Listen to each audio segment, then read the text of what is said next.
Okay. You told me I'd be good on YouTube, I'm terrible. I'm Donovan Bassett. I'm Natalia Bassett. We are living in Australia on the northern beaches in our bus. So when we first thought about immigrating to Australia, everyone recommended that it's the most amazing country in the world. It's beautiful to travel, but really expensive. So we thought we'd find a solution to be able to live in Australia cost effectively and save to buy a house. I didn't think it was serious. And so one day after work, Donovan sent me a text message with a photo of a bus. And I went, oh yeah, that looks nice. You know, like it looks like a good quality, clean bus. And he goes, oh, well, I just bought it. And I went, no, you're not serious. He chose a mechanically sound bus. It was completely empty inside and it had just been retired in 2015. And we moved to Australia in 2016 and that's the year we purchased the bus. So it was actually a really good buy. So over here we've got a bookshelf inside the cupboard.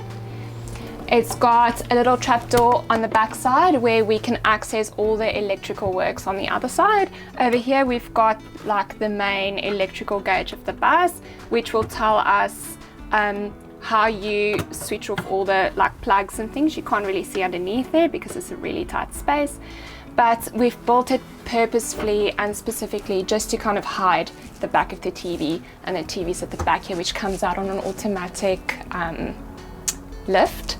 And so with that said, we've got a breakfast bar over here, which we just wanted to utilize as a really good opportunity to sit outside and watch the view whenever we park at a really nice spot.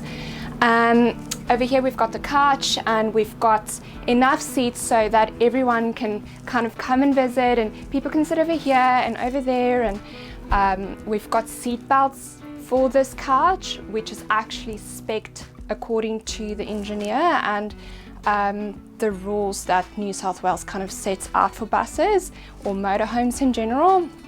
So you'll notice that we don't have a passenger chair, and that is because we've got this couch. And with the seat belts, you kind of pull them out of the back. So I can just quickly show you. You just pull them out. There's the clip and then the band. It's over here. And so I can sit down and buckle myself in and I'll be ready to go. And I can drive with Donovan and we're totally legal. That's me. And so when I don't want it, because it is a sight for sore eyes, I can just put it away and there we go. It's like it's never been there. So over here we've got obviously the kitchen. We've been very specific about the outlay of the kitchen, the flow, and how I wanted to work around the kitchen, because I think like most women, you're kind of, you know, in the kitchen a lot and you do a lot here. So it needs to be strategic and specific and easy to use. So for our drawers, we've got little holders inside. We've got lights so that when the lights aren't on late at night, you can see what you're doing. We just have holders in each and every drawer that kind of holds everything in space.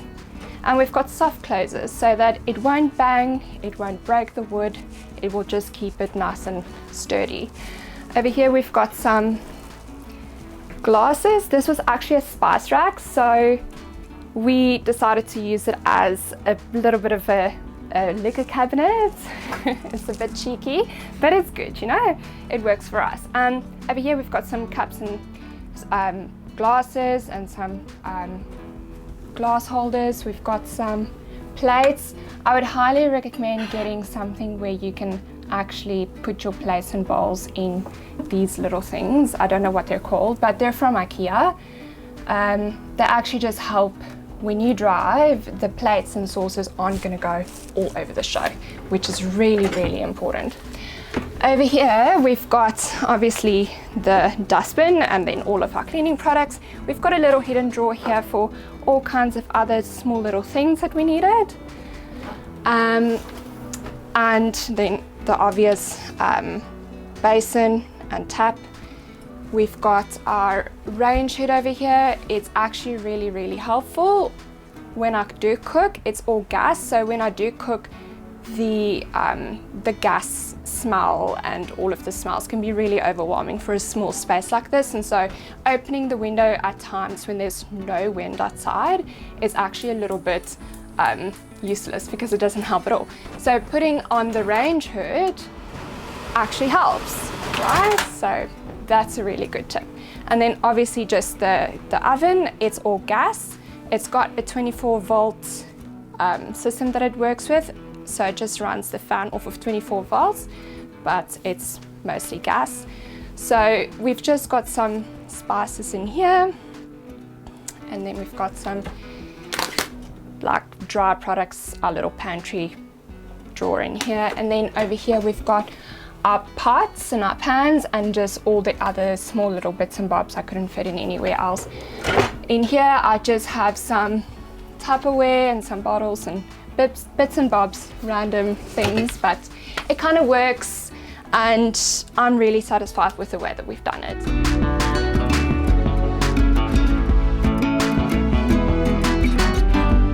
So my favorite part of the kitchen and the whole living space is just how open and wide designed it is.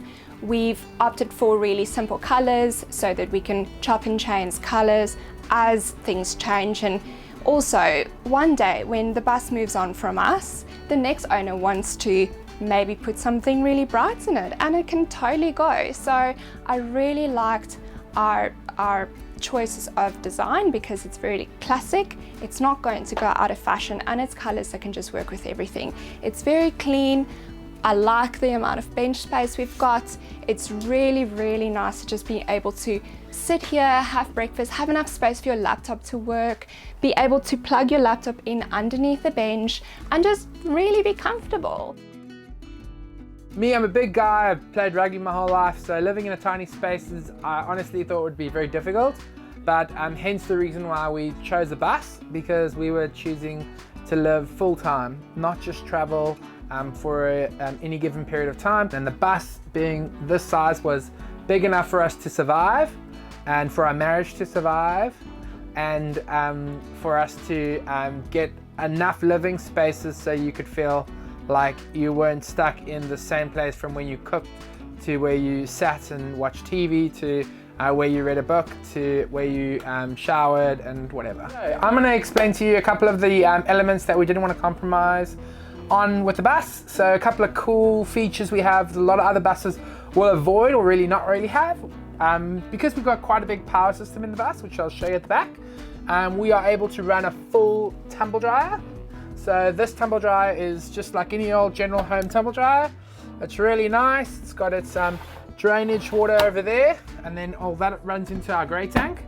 And then we've also got our washing machine, which actually has the washing inside there. And that basically will run, that's at both our 240 volts, so up to normal household standard. So we've got household wires running through it. We've also got a full-size fridge, an Electrolux. We chose Electrolux because it has really good energy rating and really, really nice size. So it's a full-size fridge, lots of stuff in there, and also quite a nice size fridge, very economical. So those are our two elements there. We've got two bathrooms. A lot of other buses you'll see people put bunk beds in this space, but we've decided to rather go for a really a two-man bus. So the toilet on its own is called a separate, and the separate is just a very basic toilet. It's eco-friendly, it's designed, it's a waterless toilet, so it doesn't need any water running through it, and all of the extras go into our grey water. We do have a shower cubicle, which we actually did, and we finished, and it was beautiful, and we were super happy with it, and then we had to rip it all out. So we've ripped out everything in this area to redo because we weren't happy. So we chose like a nice black penny tile to bring in a little bit of fun and funk to the bus. But unfortunately, the downward slope, which we'll go into in another video with a little bit more detail, wasn't really working out, and we'll explain to you why in that video. So keep your eyes out for that one, and then we can go from there. So in this section of the bus is where we keep most of our electronics. So we've got a bunch of storage underneath here. We've got this giant power. This is a 4,000 watt inverter. So it basically can run any household appliance, and multiple appliances at once, like the washing machine and tumble dryer, we can run together. And it doesn't affect our power at all. Underneath there, we've got about 16 kilowatts of battery bank. Because they're AGM batteries, we can only really take about 30% of that. So you're looking at about 2 kilowatts a day of usage, and it's more than enough. What's nice about this battery bank, it runs off the alternators as well as it trickle charges the batteries of the bus. So they never go flat. So you never get any flat bus batteries, so we can always get up and go wherever we are. When you buy a bus and when you finally get your paws on a van or any type of mobile living, you'll realize your project really never finishes. And whether you start a project and have to redo the whole thing, you never know what you're going to have to learn and figure out. So learning from other people's mistakes is probably the most cost-effective thing you can do in your van build or your bus build, because that way you don't end up doing things twice. And trust me, we're guilty of it, as much research as we've done. So you're going to be seeing a lot of us, and you're going to be seeing how we did this and what we compromised on and what we didn't compromise on, and where we want to go with this in the future. If you want to follow along on our journey, please subscribe below. And you can also join us on Instagram at Bassett Bus Life if you want to see all kinds of photos and short videos and clips of what we're doing. We'll see you soon. Bye. Yay!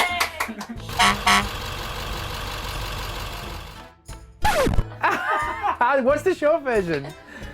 If you want it, okay, here we go.